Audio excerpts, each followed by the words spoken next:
బుల్లెట్ల లాంటి కార్యకర్తలు ఉన్నారు. ఎర్రవల్లి నివాసంలో ప్రజలతో కేసీఆర్, కార్యకర్తలే బీఆర్ఎస్ పార్టీ బలం, లీడర్లు వస్తుంటారు పోతుంటారు, తెలంగాణ సాధించిన ఘనత మనది, దరికి తెచ్చిన తెలంగాణ ఆగమైతున్నది, పథకాలు రాక జనం గోసపడుతున్నారు, త్వరలో మనకు మళ్ళీ పట్టం కడతారు. మొత్తానికి కేసీఆర్ ఆ కార్యకర్తలను ఉత్సాహపరిచే మాటలు అయితే మాట్లాడుతున్నాడు. ఏమంటాడు? బుల్లెట్ లాంటి కార్యకర్తలు ఉన్నారు. నిజమే, బుల్లెట్ లాంటి కార్యకర్తలు బీఆర్ఎస్ పార్టీకి ఉన్నారు. కేసీఆర్ అంటే ప్రాణం ఇచ్చే కార్యకర్తలు కూడా ఉన్నారు. కాకపోతే కార్యకర్తలను బానిసల లెక్క చూసిండ్రు. కేసీఆర్ కావచ్చు, కేసీఆర్ కుటుంబం కావచ్చు, కేసీఆర్ ఎమ్మెల్యేలు కావచ్చు, కేసీఆర్ మంత్రివర్గంలో ఉన్న వాళ్ళు కావచ్చు, పొయ్యికి పని చేసి పెట్టంటే కూడా ముఖం చూడకుండా ఎలాగొచ్చిన పరిస్థితులు కూడా ఉన్నాయి. చాలా మంది కార్యకర్తలు ఫోన్ చేస్తారు నాకు, మీరు చెప్పినట్టు అన్ని నిజమే అన్న, కనీసము మా ఎమ్మెల్యే పోతే కూడా పట్టించుకోపోయేది అని చెప్పింది. ఇప్పటికి కూడా అంటారు. వీళ్ళు చక్కగా అసలు కేసీఆర్ ఒకసారి అసెంబ్లీలో అన్నారు, అధ్యక్ష ఈ టర్మే కాదు అధ్యక్ష, ఇంకో 2 టర్ములు కూడా నేనే ముఖ్యమంత్రిగా ఉంటా అధ్యక్ష అన్నాడు. అంత కాన్ఫిడెన్స్గా ఎందుకు చెప్పిందంటే ప్రజలు కేసీఆర్ వెంట ఉన్నారు, తెలంగాణ సెంటిమెంట్ బలంగా ఉన్నది, తెలంగాణకు కేసీఆర్ అవసరం, కేసీఆర్కు తెలంగాణ అవసరం అనేది ప్రజలు బలంగా విశ్వసించారు. ఆ రీతిలో ఉండే కూడా. కానీ ఎప్పుడైతే ప్రజలతోటి కార్యకర్తలతోటి వీళ్ళ సమన్వయం కట్ అయిపోయిందో, కార్యకర్తలకు వీళ్లకు సత్సంబంధాలు ఎప్పుడైతే తెగిపోయినాయో అప్పుడే కార్యకర్తలు చేతులు ఎత్తేసారు. ఇక కేసీఆర్ కానీ, కేటీఆర్ కానీ, హరీష్ రావు కానీ, ఈ ఎమ్మెల్యేలు కానీ మనకు పనికొస్తలేరు, మన గోసలే తీర్చలేని ఈ కేసీఆర్ లేకపోతే కేసీఆర్ ఎమ్మెల్యేలు, కేసీఆర్ మంత్రివర్గము ఇక ప్రజల సమస్యలను ఎక్కడ తీరుస్తుంది? ఏదన్నా ప్రజా సమస్య తీసుకపోతే అది బుట్టదాకలే. ఇక అగో అక్కడ దాకా పోయింది కాబట్టి కేసీఆర్ని తీసుకపోయి ఎర్రవెల్లి ఫామ్ హౌస్లో కూర్చోబెట్టింది. దాంట్లో ప్రజల తప్పేం లేదు.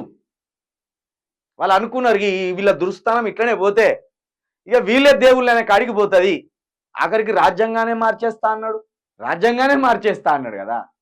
అట్లా దళితులకు కోపం వచ్చింది. కాబట్టి కేసీఆర్ వైఫల్యాలే కేసీఆర్ మెడకు ఉరితాడైనాయి.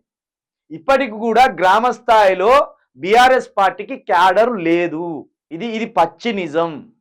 ఇప్పటికీ కాంగ్రెస్కి కొంత ఓటు బ్యాంక్ ఉన్నది, బీజేపీకి గ్రామాలలో లేని బీజేపీకి ఓటు బ్యాంక్ ఉన్నది, గ్రామాలలో చిన్న స్థాయి పార్టీలుగా ఉన్న ఎర్రజెండా పార్టీలు సిపిఐ, సిపిఎం కూడా ఓటు బ్యాంక్ ఉన్నది.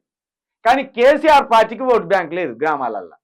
కేవలం తెలంగాణ మీద ప్రేమ ఉన్నోళ్ళు కేసీఆర్ పార్టీకి ఓట్లు ఎత్తాను తప్పించి కేసీఆర్ పార్టీకి అంటూ ఓటు బ్యాంక్ లేదు. అందుకే తక్కువ గోడ దునికిపోతాను. ఇన్ని రోజులు కేసీఆర్ తోటి ఉన్నోళ్ళు ఎందుకు గోడ దునికిపోతాను అంటే వాళ్ళకు సిద్ధాంతం కానీ, ఆ పార్టీలో సభ్యత్వాలు కానీ, ఆ పార్టీ అంటే మమకారం కానీ ఎవరికి లేదు. తెలంగాణ అనే మమకారమే కేసీఆర్ వైపు చూశారు. కేసీఆర్ తెలంగాణ కోసం నిలబడ్డారని ఓట్లేసిండు. ఏది వరదల పెండ కట్టెలు చెత్త చెదారం గుట్టుకొచ్చినట్టు తెలంగాణ అనే ఒక సెంటిమెంట్ వల్ల కేసీఆర్ బయటపడ్డాడు. అంతే తప్పించి కేసీఆర్ పార్టీకి గ్రామ స్థాయిలో పునాదులు ఉన్నాయి, ఆ పునాదులలో కార్యకర్తలు బలంగా ఉన్నారని వచ్చేబద్ధం అది. కాబట్టి ఇప్పటికైనా గ్రామ స్థాయిలో కమిటీలు వేయండి, గ్రామ స్థాయిలో పార్టీని బలోపేతం చేయండి. ఇదే బీఆర్ఎస్ పార్టీకి టీఆర్ఎస్వి అని ఉండే ఒక సంస్థ, స్టూడెంట్ సంస్థ, దాన్ని దేకినోడే లేడు 10 సంవత్సరాలలో. టీఆర్ఎస్విని 10 సంవత్సరాలలో అసలు దాన్ని బలపరిచిందే లేదు. నీకు స్టూడెంట్ వింగ్సే లేనప్పుడు నీ పార్టీకి స్టూడెంట్ ఉద్యమాలు ఎక్కంచెలు వస్తాయి? అన్నిటికీ మీరేనా? ఏది హరీష్ రావు, కేటీఆర్, కవిత, సంతోష్ రావు, మంత్రులు వీళ్ళేనా? స్టూడెంట్ ఉద్యమాలే లేకపోయా, స్టూడెంట్ సమస్యలను తీర్చకపోతే, కార్మిక సంఘాలు లేకపోయా, మహిళా సంఘాలు లేకపోయా నీకు. ఇక మళ్ళా కార్యకర్తలు ఉన్నారు, బుల్లెట్ లాంటి కార్యకర్తలు అంటే నువ్వంటే పడిసచ్చే వ్యక్తులు ఉన్నారు. కానీ ఆ వ్యక్తులని మర్యాద ఇవ్వడంలో, వాళ్ళని చేరదీయడంలో మీరు విఫలమైపోయినలు. పైగా ఒక్క మనిషిని నమ్మరు మీరు. మీ కోటరే ఒక్క మనిషిని నమ్మరు, చేరదీయరు. మీ దగ్గరికి కొత్త పని జరుగుతుంది అనే ఆశ వదులుకుంటారు వాళ్ళు. కాబట్టి ఇప్పటికైనా ఈ స్వభావం మానుకుంటే మీకు ఖచ్చితంగా లైఫ్ ఉంటుంది.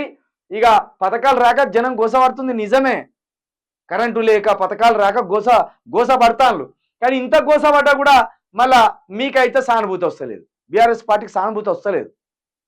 ఇప్పటికి కూడా ఒక సెక్షన్ ఆఫ్ పీపుల్ కేసీఆర్ని ఎప్పుడు జైలు ఎత్తే బాగుండు అనే ఆలోచన మైండ్ సెట్ తోటి ఉన్నారు. అంటే అర్థం చేసుకోరు ఎంత తీవ్రమైన వ్యతిరేకత మీ పట్ల ఉన్నదో చూడండి.